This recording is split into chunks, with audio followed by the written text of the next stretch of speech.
Welcome to the show, everybody. Today we are joined by Claudia D. Thompson, a leadership consultant, a team strategist, and the founder of The Business Fabric, which is a no-nonsense leadership academy for entrepreneurs who have never planned to be bosses.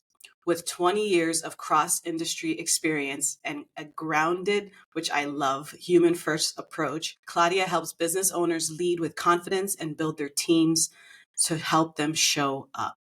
Her brand new book, Take Charge, is a bold call for leaders and business owners who are ready to stop winging it and start leading with purpose. Guys, get ready for a powerful conversation. I can already feel it on clarity, connection, and what building a team culture looks like. Claudia, good morning, good afternoon since you're in the UK. How are you today? Hello, and thank you so much for having me. And what an intro! Thank you so much. Yeah, I'm very good. The summer or spring has finally arrived, even in the UK. So that's very, very good. Yeah, the UK is known as like Seattle, right? Where it's never really warm. It's never well now. It's gone to the other extreme where it hasn't rained for so long that all the farmers and everyone's like, "Can we just have a little No. bit of rain to Yeah. save some harvest?" Sending rain your way for sure. I Okay. understand. Well, So every powerful book starts with a defining moment or a defining thought. What was your spark and what made you name the book Take Charge? okay. So the defining moment was I was just or had just left a job where I felt that I could really make a difference, and I felt like I would be, well, without trying to sound too arrogant or too full of myself, where I know I could have made a difference and I could have helped the business. But the boss that I was working for was very, no, we always do it like this, and we have done it like this for 20 years. And who are you to come in with your new ideas and so on? And then I realized, now I don't think that's the right environment for me. And then I found myself at this, I guess, this crossroads where you're trying to decide what to do next. And I thought, well, maybe I'm just not meant to work for someone else. And also, and that was when I, like, at that junction, I spoke to a lot of friends and family, and a lot of them were unhappy in their roles. And they said, oh, my boss just does this, and my boss does this, and my boss never lets me do that, and so on.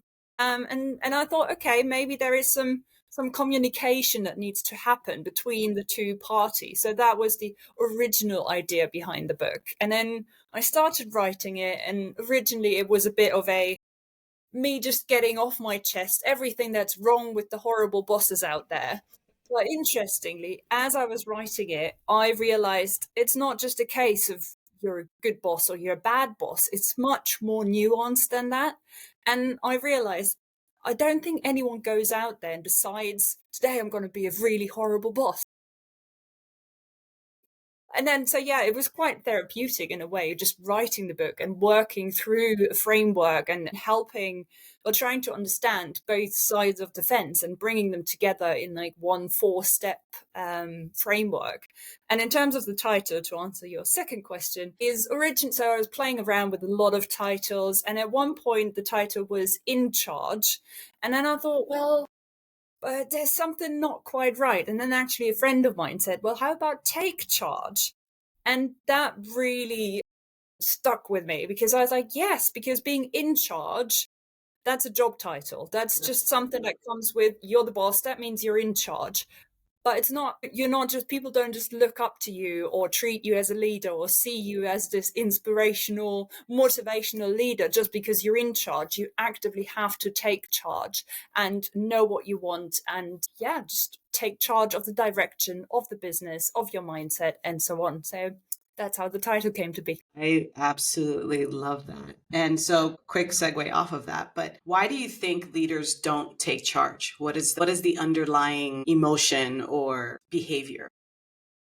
That's a good question. I think very, very underlying is the whole, what do others think of me? So I think a lot of leaders, they want to be liked. And I mean, let's face it, nobody wants to be disliked. And if you go into your team meeting and you declare, guys, we're now going to do something completely different, you risk some people not taking that very well. And Sure. why would you do that on purpose? Why would you want to make others dislike you? So I think really deep down, it's about wanting to be liked, wanting to be a good boss, wanting to be a friendly boss, and so on. But the story or the message that I hopefully bring across in the book is you don't have to be a mean boss to be a good boss. Yes, definitely the vulnerability is if I take charge and they don't follow me, what does that mean about me, right? Yeah, absolutely. Awesome. Absolutely. What is one surprise, not to let the cat out of the bag, but what is one surprise that leaders will find when they read your book? I guess it's because when I started looking into the whole leadership topic and the whole what kind of content is out there already, I felt a lot of it was quite, well, almost condescending and a bit patronizing, and also telling people you have to be more this and do more that and say more this and be selfish, be mean and all of that. But I think, and that might be the biggest surprise, is I don't think anyone needs fixing. I don't think bosses are broken or there's anything wrong with them. I think with just a solid strategy or a strategy, full stop, they will already feel so much more confident in their role as a leader. Yeah. Wow.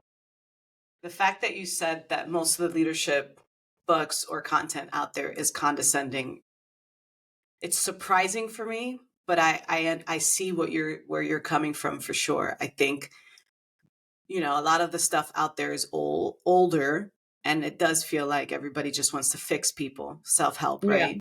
Instead of yeah. encouraging and guiding. I love that.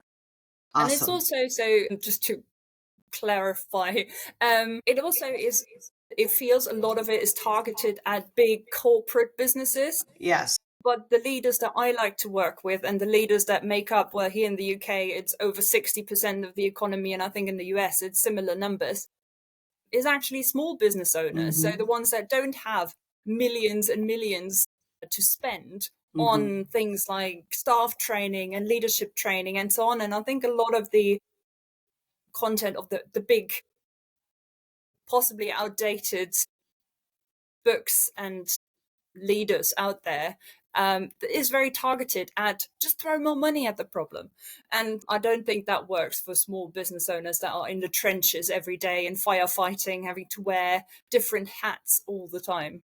Right. Yeah. I mean, being part of a corporation myself, I do find that our trainings, they lack the essence of like implementation, right? Actual execution. They're all very high level. They all sound good. You leave feeling good, but I call it mental masturbation because that's all it is. You go back to your cubby and you're like, well, that was great. And you kind of fold your hands and just wait for the next one because you don't know how to actually do the thing that we just Yeah. learned. We learn, it's almost like textbook, going to college. You learn textbook, but the real world is very, very, very different. So thank you for pointing that out. I know that you I work love with, that. I will remember this expression of mental masturbation. so I But know yeah, that that's, you, go yeah. ahead, go ahead. Yeah, that's actually, I thank you for saying that, because a lot of the book are actually exercises. So real, take 5 minutes and do this. So look at your team, look at the staff that you have. And it's a bit of a, because I always like the idea of having an audiobook as well. I like the idea of recording my own audiobook and then being available on Audible. But now I've come to realize it's so action focused and so exercise driven and there's tools and so on. I don't think it would make a great audiobook, to be completely honest. Yeah, yeah, I hear that. And the exercises are absolutely necessary because you have to feel it within you to be able to actually do it. You have to know that it lives within you. Yeah, So absolutely. I really appreciate the fact that you guys have action steps in there. You said you work with a lot of small and medium sized businesses, people who probably never thought of themselves as being a leader or being a boss. So, what is the biggest leadership lesson or myth? I should start with the myth and then we'll go to the lesson that they have been sold, and how do you help them kind of unlearn? Okay. The biggest myth. Well, it's probably that you are either a leader or you're not. It is this whole like, well, you either are inspirational and people look up to you, or you don't. And then that kind of gives you that, if you're a business owner and you feel like, well, I'm not naturally inspiring, I'm not naturally, even at school, I wasn't the kid that all the other kids wanted to play with. And then that kind of almost builds a shield or a wall around you, and you fall into this trap of thinking, well, maybe it's just not for me. Maybe I don't Sure. make a great leader. Maybe I can't be a great boss. So that's probably the biggest myth, that there is a certain type that you have to Yeah. be successful. And so how do you teach those business owners to be inspirational? Well, being inspirational is all about like reigniting your own energy and finding your own mojo again, because so many times, and especially small business owners, we start a business because we have a great idea, or we have a product that we feel the market needs, or we just see a gap in the market of a service that's not there. And so we start, and then that goes really well, and then we start hiring people, and then suddenly we have all these people around us, and then also, suddenly you find yourself where you do less of the things that you are really good at, and also the things that made you start the business in the first place. So all those businesses or all these things that you were passionate about. So slowly over time, your own motivation just kind of dwindles away. So the first chapter in the book is actually all about yourself and your own mojo and refinding that spark. Because only when you know why you do what you do you even stand a chance to encourage others to be excited about that project that you're working on as well. So in my opinion, it starts with lighting yourself up and re-energizing yourself, because then you have that light that the others can, I guess, take a bit off as well. Right, right. Yeah, and for small business owners, like you said, you start the business, you're ignited, you love what you do, you hire people, you start to do less, thinking that you're supposed to do less of what you love, when in fact, you probably should hire for the things you don't want to do, so that you can keep your fire lit. And it's difficult because, you think that, the books tell you that, you're the boss, you're not supposed to X, Y, or Z, when in fact, I think it's quite the opposite. Like you said, find your spark and you'll light everyone else up as well. But it is difficult because if you hire people for the stuff that you're not good at, how do you help them be good at that? Right. And so, do you also help them with strategy through that? Yeah, so it's all about finding out whether you are, because some people, they will be more naturally a manager. Hmm. And yes, there's a lot of talk about what's a leader, what's a manager, but a lot of people, they just feel more confident in, telling person A what to do and making sure person B does that. And the other people, they're more the big picture thinker, they know where they want to go and so on. So I think the first step is to realize for yourself if you are happier in the trenches, and telling people what to do and making sure they all pull their weight. Then don't try to suddenly be that, right, guys, we're now going to become the next enter big fat corporation here. Don't try and do that. And if there is someone in the team that you can sense is really popular with the rest of the team and people look up to that person for direction, why not leverage that? Why not talk to them, get them involved, maybe give them a bit more of a high brow senior position if they have those energetic skills in quotation marks, that you might not naturally possess. Why not, yeah, get the team involved already? And yeah, so what was your original question? No, yeah, it's that. It's Um, it's it's being able to understand your strengths, your yes, weaknesses, yeah, and hire for your weaknesses because you're strong at what you're strong at. yeah, You don't yeah, necessarily need that until you want to actually step into a different position in your company. But I love that. I think a lot of business owners think that they have to be the visionary when in fact you just have to be good at what you're good at. You are the owner of the company. There's nothing to prove to anybody. So I really appreciate the fact that you said if there's someone else on your team, pay them well, put them in the position to be the visionary, and like let them be, put people on the right seat of the bus is what we call it, oh yeah, because it yeah, that's super important, for a business to thrive and for cultures to be ignited and for people to, like you said, show up because they actually want to show up.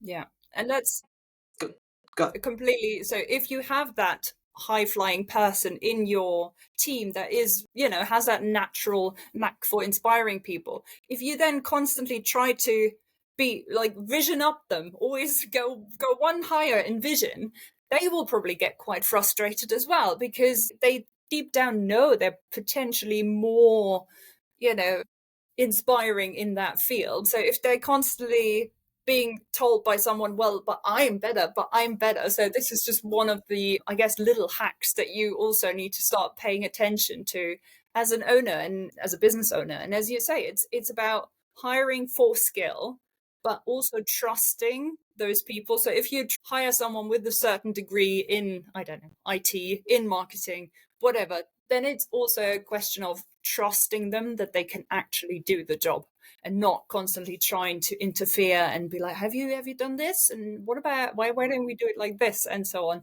So don't try and micromanage them either. Yeah, I'd say for business owners, for any leader, ego checks is a constant thing. You have to check your ego to make sure that you're not just trying to one up someone. I like that. We're hearing a lot about disengagement in the workplace. In your eyes, what is actually fueling that, and what can leaders do to shift to shift? So that disengagement, I think it's really become a topic, like a well, I'd say it's been around for decades, but I think it's only become a topic now with the corona pandemic, because people were forced to work from home, and Mhm. suddenly they didn't have to commute into an office anymore, and they didn't have to get on with, I don't know, Lisa from finance, who they don't like. And they realized, actually, working from home, I have my life here, but I also get to work, which brings in money. So I think that kind of made people shift priorities a little bit. And now, especially with younger generations hitting the market and the workplace, they need more than just a, here's your job, just do as you're told. And I think that is increasingly difficult for business owner to provide them not necessarily the why, but to communicate that why and the purpose of their role. So I feel people just have seen, thanks to having to stay at home for 1 to 3 years, depending on what country you were in, to just stay at home. So they've seen that just being in the office all day, every day is not the answer. So now they just are a bit more critical of that old working scenario. Definitely. I think that it's such a blessing what, unfortunately, COVID was terrible, but what a blessing it gave us to see what can be done, because a lot of industries, we just couldn't work from home. And then all of a sudden we were forced to, and figure it out. And now I do see a lot of corporations going back as if they're hoping we forgot what it felt Yeah. like to work from home. And, a lot of people are not forgetting, a lot of people, especially in the US, are taking a stance and saying, absolutely not, we will not come back to there's no reason for us to come back to Yeah. the office. And so Yeah. there is disengagement there. And so it's forcing companies, in my opinion, to find other higher paid or different perks or incentives to get people back to work, or to actually get them to work. But what are some other ways that business owners, leaders can help engage their people to bring them back without, having to spend the money? Because we all know what the economy looks like right now, and blah, blah, blah, blah, blah. Yeah. Well, deep down, every person, so every member of staff just wants to be seen, they want to be valued, and they want to be appreciated. So anything that you can do to make them feel those things, that's a winner. And there were, yes, a lot of people, and that's a discussion I have more often than I'd like to admit, is that's a discussion where business owners are always like, oh, I just don't have the money to give them pay rises. But the thing is, money is not the main motivator for people. So I think they've done a survey in 2023 where they asked job leavers why did they leave their job, and only 16%, so 1/6, said it's because of the money, and that means 84% are motivated by something else. So yeah, what can you do? It's just things of showing a person their role in the bigger picture. So if you are going to be the next Google or the next whatever big company, show even down to the janitor, down to the receptionist that answers the telephone. Make sure they know what their role is in the bigger picture. Yeah. It's also things like calling them out in meeting, like in a positive way. Right. So feedback's really, really important. And don't fall into this trap of telling in a meeting, just be like, oh, the team's done really great. Be specific, call out individual members and say, you know what, Claudia, Claudia did really well last week because she did XYZ. So make it as specific as possible. Because even if you say, Romie did amazing, without giving it any more context, that risks that the other team members will be like, oh, but what exactly is it she did? Right. And so on. And also it's creating anything that is, so creating a sense of belonging. So can you do and especially that's especially important for people working from home, because that is the only downside with working from home, is to keep this group energy and this we're a team alive. And how can you do that? Can you do a Friday afternoon social or something? Or can you do a shared playlist? One of the business owners that I spoke to recently said they have a shared Spotify playlist. And I just thought that was a great idea. That's the company name's playlist. So it's all about thinking a bit differently and making sure you see every individual person. So don't just see them as one big team, but find out what motivates Bob. What does Steve like? What's going on in Lisa's world? And so on. So it's about not just looking at them as one big team, but looking at the individual as well and finding out what motivates them, because just talking to them, you'd be amazed what you can find out. Yeah. Why do you think leaders avoid that piece of it, that piece of engagement? Is it, well, I'll let you answer before I interject my thoughts. Do you mean avoiding like one-to-one conversations? Yeah, I feel like some leaders avoid getting to know their people. Yeah. Yeah. What Yeah, are your thoughts around that? I think it's a bit of a two-part answer, but I'm really looking forward to hearing your thoughts as well. So the first one is, you have to be like, in order to get to know someone, you always have to be a bit vulnerable yourself, and you might have to share something of yourself. And then there's always that like fine line, like when is oversharing, what's not sharing enough, because you don't want to come across like just a boss robot. Mhm. But you also don't want to tell them about the fight you just had with your partner and, the dog died or whatever it is. So that is always that fine line. It's like, how friendly are you with your staff? And the second thing, I think, is a lot more operational one, because once you start doing one-to-ones, the first ones will feel so awkward because you don't know what to say. Your staff member is worried they're going to get fired. And so it's like, there will be a lot of awkward laughing and like, oh, would you like another coffee and so on. But it's like any habit, if you keep doing them, and especially if you have a structure, so certain questions that you just ask your team every time that actually tell you something about them, they will get used to the process, you will get used to the process, and it will feel a lot smoother. But yeah, the first ones will feel awkward. It's just, there's no way of sugarcoating it. Yeah, definitely. I agree with both of those assessments. I feel that, to add to that, I feel like, at least the leaders that I've encountered, there's a level of avoidance that I think they do because they feel like they have to fix people.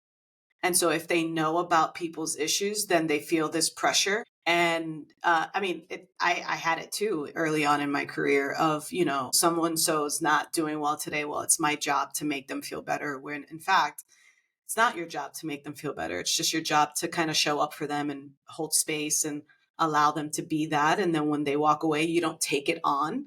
And so I see a lot of leaders avoid getting to know people as if it's like adding on to their weight of just who they have to be every day. And so I try to encourage them, like, you're just holding space for people. You don't have to fix it. They're going to fix it. It's like coaching, right? You're not fixing anything. You're just helping them extract the answers that are already within them. But it's always so interesting to me how leaders kind of avoid getting to know their team. Like for me, I'm a people person. So I love people. I love to know more about you and all the things. And so it's always so interesting to me when I meet leaders who are not necessarily extroverts or people. And when I ask, it's just like, ugh, like, do I have to? Can they just do the work and we just go home? And I'm like, no, we can't. We can't do that, and that takes me into the next topic, which is one of my favorite topics because it's something that I had to overcome, which is having those difficult conversations. I think there are different reasons, but what are your thoughts around one, why difficult conversations need to be had, and then two, why do we avoid them so much? So why do we avoid them so much? Because again, it's that risk of being disliked, and by if you tell a staff member off for, I don't know, being always late to meetings, for example, you risk them being really outraged because how dare you, and then they will go and tell 5 of their colleagues and so on, and suddenly you're the bad person in the office. So I think that is the scenario a lot of business owners have in their head. But the truth is, if someone is really always late for meetings and you just pointed out that, that's then for them to take a look in the mirror and be like, well, actually, yeah, probably right. But why do they happen?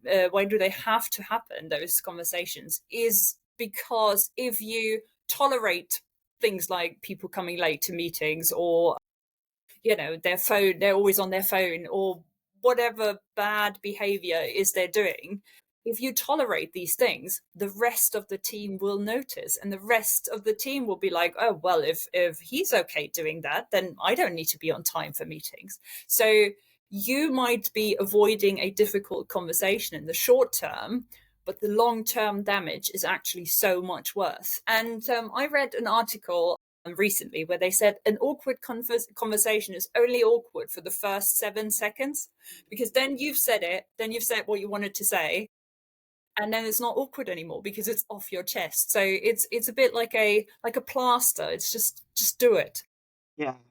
Let's A walk band-aid. Is through. it a band-aid?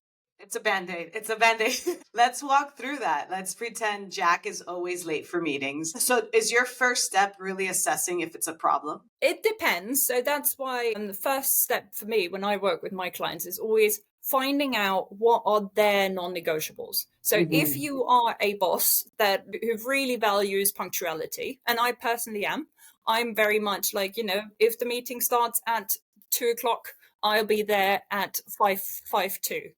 So for me, that is really important. There might be bosses out there that say, you know what, actually, I'm usually 10 minutes late as well. So for them, that might not be an issue. But if it is an issue for you as a boss, or if someone else in the team has commented on it, then I think it's definitely worth a conversation. So I'm Jack and I'm always late for meetings. How would you approach me and have this uncomfortable or difficult conversation?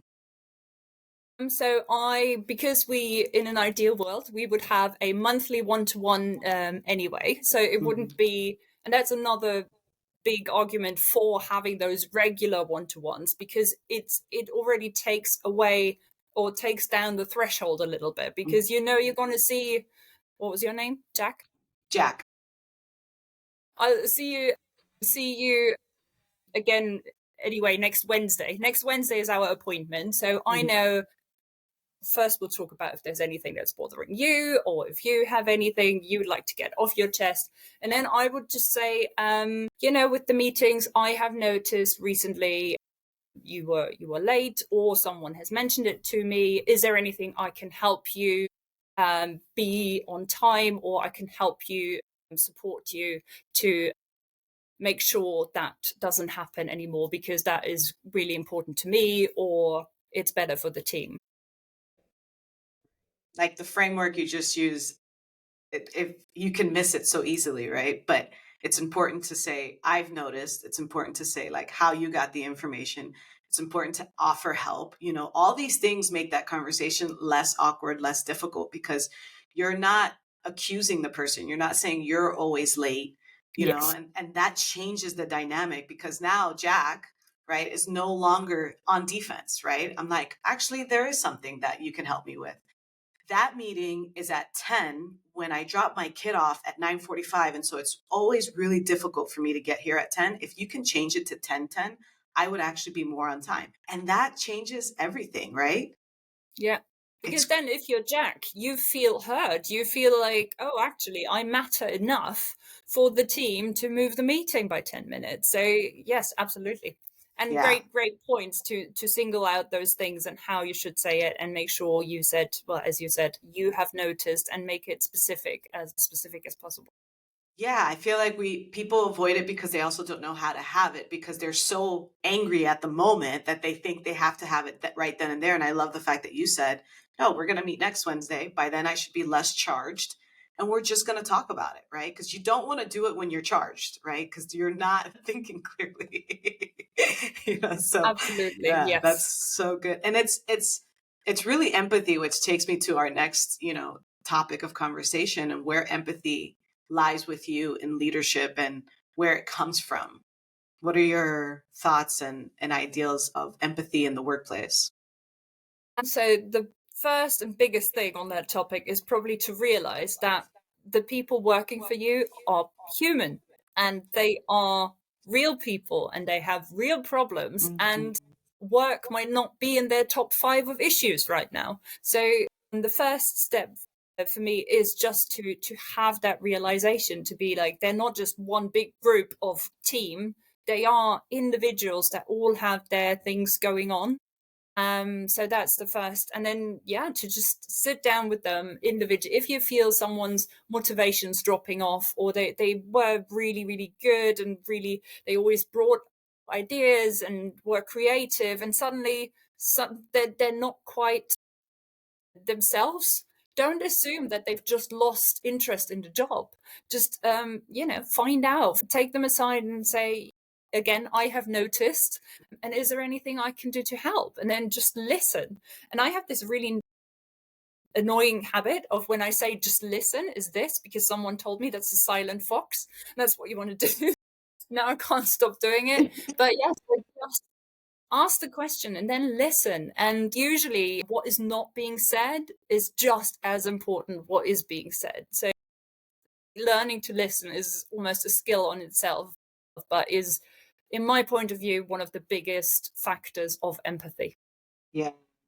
Yeah. And I love the fact that you brought up that somebody could possibly not have work in their top five and how to manage that. Because when we go to work as leaders, we think this is the highest priority and we need to be first. And the reality is that you're not, right? It's not even for you. You're not, work is not even first for most of us, right? But we have this idea that the employees should have that, which is a false, it's not okay. But when it's not in the top five, how long do you allow it to be number six? And how do you manage that? Well, I guess it's a conversation that needs to be had about the minimum input that you require from that person. So you can say, yeah, I completely understand there's other things going on. And that's obviously only a few conversations in. So I wouldn't do that in the first conversation where you first point out that you notice that their engagement has dropped. But you are allowed to set some rules. I call them the boss rules, because you are the boss. We start our business because we wanted to give us more life. So therefore, it can follow our rules. But, your rule can be, when my team comes in, I need them to do at least 4 hours of productive work every day. Or I need them to, if it's a marketing manager, I need them to publish or finalize the social media plan for next week. So you can set your minimum requirements for someone to fulfill their job. Right. While they're in transition of whatever Yeah. life transitions are happening. Yeah, I agree. absolutely. I You can be agree. understanding and you can say, yeah, that's fine. And I guess it also comes back to communication. So if someone says, you know what, it's only at in my top is my sixth spot. But I can do this because I know that's my job, but I might need a week longer to do it. Or can I extend the deadline? Can I hand some of this off to Peter? And so on. So it comes back to that communication and almost meeting in the middle. 100%. I love that. So if you could sit down with your younger self, just entering leadership, what's one piece of advice that you would give her? I'd say you don't always know best. And so definitely when I first started, I was like, yep, I know best. Everybody just do as I say. But then luckily with the benefit of experience, you learn that actually someone else's point of view is just as valuable and sometimes even more valuable because that's how you learn. So it's this whole piece of be more self-reflective. What are you trying to say, and are you really saying it in the best way possible? And yeah, just breathe before you reply Yes. sometimes. So how does a leader become more reflective? I recommend something like at least weekly, look at what went well that week, what did not go well. Definitely after every team conversation or team interaction, and be it in the bigger team or in your one-to-one conversations, sit down and ask yourself, okay, what went well? What am I going to do differently next time? Because that will come automatically after a while, but when you just get started with the self-reflection and looking in the mirror, just force yourself. So actually I give my clients who I work with, I give them almost a worksheet that to fill in after every meeting so they can just start noticing things about the conversations they're having as well. And as I said, it will come more naturally and it will almost become automatic eventually. But to begin with, just ask yourself at every opportunity, what would I do better next time? How can I improve? Yeah, and I would only add one thing, which is ask for feedback too, right? I think we're so scared to know because there are blind spots, right? I've seen leaders have meetings and they thought it went great, and I'm like, maybe we should ask the team. And asking your team for real feedback and getting real feedback, that's another place that, that's gold for me, is just asking for feedback. And if they're open enough to tell you the truth and then reflect on that as well, it could be painful at first, but eventually you learn that it's not personal. It's just the way to get better. So I like your worksheet though. I think that's great. And on that note, I don't know if you've made a different experience because sometimes you will have not everyone in a team is comfortable speaking up in front of a group or is not naturally outgoing or super quick minded. And so I find if you really want like true feedback is give people the opportunity to either send in an email afterwards, so put something in writing, or even have like an anonymous mailbox or letterbox where they can throw letters in or just feedback without giving their name away. Because a lot of people, and that comes back to that power imbalance between Mhm. boss and employees, a lot of people, they're worried they're going to get fired if they speak their truth, and if they say, oh, actually I didn't like that you interrupted me in the meeting. So make sure you give some thought to how do you enable even the quieter members of your team to speak up. Feedback, your ego is going to have to take a back seat because it's going to be painful. I just want to put that disclaimer out there. Your feelings are going to be hurt, and it's not your team's fault. It's nobody's fault. It's just it's almost like the initial break in something, right? It's going to hurt at first, but then it'll heal, and you'll be fine. You won't die, I promise. But just understand, don't take it out on them, because that'll be the first reason why they never speak up again. Yeah, absolutely. So awesome, Claudia. I really appreciate this. What would be your final thoughts to our audience? It's probably this: you don't need fixing. There's Mm, nothing wrong with you. And it's all about you just need a strategy. You just need a step by step. You need some clarity about where you're going, what you accept, what you don't accept, what your rules are. But there's absolutely nothing wrong with you. And yeah, what it takes to be a great leader, because leadership is not is not a personality trait. It's a skill that you can learn by including some good habits. And yeah, just keep doing the work, as you said, even if it feels awkward, get the feedback. But you absolutely have what it takes. amen. I love that. I think that's so true. It's not fixed. It's a growth thing and you're always growing. Even the most seasoned leaders are always growing. So I think that's great advice. And obviously I encourage everyone to grab the book. Where can they find the book? It's on Amazon. So it's called Take Charge, the Boss Method for Entrepreneurs Who Never Plan to Be Leaders. And yeah, Amazon or through our website as well. Awesome. And where can people find you online? The best way to connect with me and to see what I have to say is probably on LinkedIn. So I'm just there as Claudia D. Thompson. And yeah, feel free to connect, follow, say hi. Let me know what you thought. Let me know if you thought anything was missing. So yeah, I'm always very open for feedback as well. That's amazing. We'll definitely have all the links in the show notes, guys. Claudia, I want to thank you for your time. I know it's a little later in the UK right now, but I appreciate you showing up and being here. I think the conversation was very fruitful as I expected it to be, and I appreciate you. Thank you so much for having me and a really, really good conversation. Definitely. All right, guys. Well, that concludes our episode of Leadership from the Heart. If you please go follow Claudia first, but if you like the episode, like and subscribe and share it with anyone who you think it could be helpful for. And we'll see you next time on another episode of Leadership from the Heart. Thank you.